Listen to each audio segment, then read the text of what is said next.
મિત્રો આપણે આજે કેરીનું આથમું બનાવવાનું છે તો આપણે જો આવો કાંક સરસ મજાનો ગોળો વેસાતો લઈ લીધો તો તૈયાર ગોળો અત્યારે તો તૈયાર ગોળો આવે છે કેમ કે પહેલા આપણે ઘરે બનાવતા ને એવું બધું ગોળાનું મસાલા ઘરે લેતા હોય કાંઈ લેવું ન પડે તો તૈયાર ગોળો લઈ આવ્યા છે આ કેટલાનું પેકેટ આવ્યું તમે ક્યાં 70 રૂપિયાનું પેકેટ આવ્યું હતું જો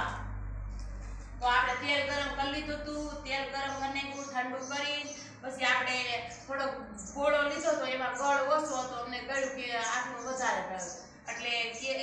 કેરીનું આટલું બનાવ્યું છે આજ તો એ ગોળો લઈ હતા એમાં ઘરનો ગોળો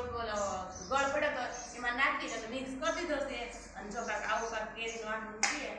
જે નાખવાનું બાકી છે જો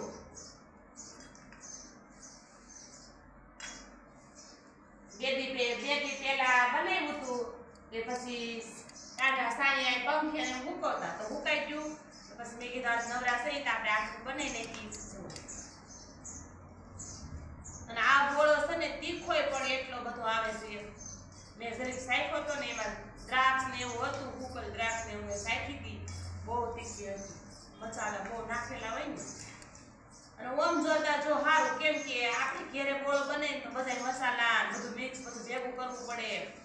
અને આમાં કાંઈ ઉપાધિ જ નહીં જો અને આવું કાંક આટલું બન્યું જો રસ જો કેવું લાગ્યું અમારું આજનું તો કોમેન્ટ કરજો।